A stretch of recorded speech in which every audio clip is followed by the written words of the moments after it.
তার ছাদে কিভাবে এই আগাছাগুলো আসলো, এটা কিন্তু ভাবার বিষয়। এই যে কত আগাছা আসছে, এগুলো তো আমরা লাগাইনি, তারপরেও এই ছাদে আসছে। এর একটা কারণ আছে, কারণ এই জায়গাটা খালি। এই জায়গায় যদি আমরা কোনো গাছ চাষ করতাম বা কোনো যদি শাকসবজি চাষ করতাম, তাহলে হয়তো, যখন আমরা চাষ করি নাই, তো এই জায়গাটা খালি পড়ে আছে। তো খালি জায়গায় তো আগাছা জন্মাইবি, এটাই স্বাভাবিক। দেখেন, এটা 3 তলার ছাদে কি পরিমাণ আগাছা জন্মাইছে। এই দেখেন, এই বালতিটার ভিতরে কিন্তু আমি এই ঘাস লাগাইনি, কিন্তু তারপরও হয়ে আছে। এই বালতির ভিতরে যখন একটা ফুলের টব ছিল, ফুল ছিল, তখন কিন্তু ফুলটা ছিল, তখন আর ঘাস ছিল না। এখন আপনার ফুলের গাছ নেই, ঘাস জন্মাইছে। এটাই আমাদের ভাবার বিষয়। বাংলাদেশের রাজনীতিতে আগে কোনো আলেম ওলামা ছিল না। তারা ছিল মাদ্রাসা এবং মসজিদ নিয়ে ব্যস্ত।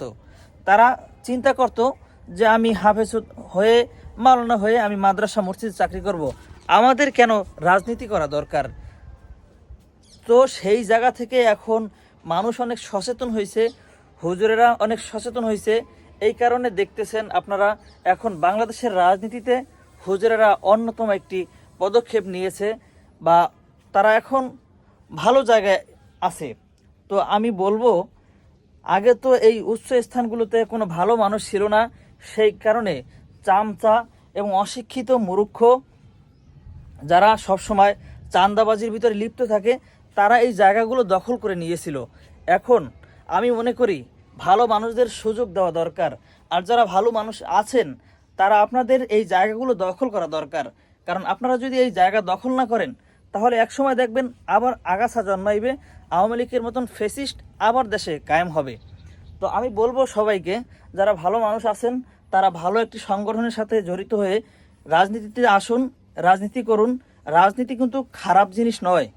রাজনীতি মানে হলো রাজার নীতি। রাজার নীতি তো সবাই পারে না এই জিনিসটা করতে। আগে ছিল, আমাদের রাজনীতি ছিল নোংরা রাজনীতি। যারা মারামারি, কাটাকাটি, হানাহানি করতে পারতো, তারা রাজনীতি করতো। ভালো মানুষ এই জায়গায় আসতো না। তো এখন ভালো মানুষ আসা শুরু হয়েছে, ভালো মানুষের দলও আছে। আমরা যারা ভালো মানুষ আছি, তারা এই সংগঠনের সাথে জড়িত হই। যারা ঘুষ পছন্দ করি না, যারা মারামারি, কাটাকাটি, হানাহানি পছন্দ করি না, সেই ভাইয়েরা আপনারা এখন এই ভালো রাজনৈতিক দলের সাথে জড়িত হন এবং ভালো রাজনীতির সাথে জড়িত হয়ে রাজনীতি করতে আসুন, রাজনীতির মাঠে আসুন। এই আগাছা বেয়াদব মানুষদেরকে এই রাজনীতি থেকে সরিয়ে দিন। এটা আপনাদের জন্য মঙ্গল হবে, দেশের জন্য মঙ্গল হবে, সব মানুষের জন্য মঙ্গল হবে। তো এই এই এরকমেরই এই ঘাসের মতনই এই আগাছাগুলোকে আমাদের তুলে ফেলতে হবে। যেমন এই আগাছা তুলে ফেললে এই জায়গায় মনে করেন আর আপনার এই আগাছা আসতে পারবে না। এই জায়গায় যদি আমি ফুলের চাষ করি, এই ফুলের চাষ করলে এই আগাছাগুলো হইতে পারবে না।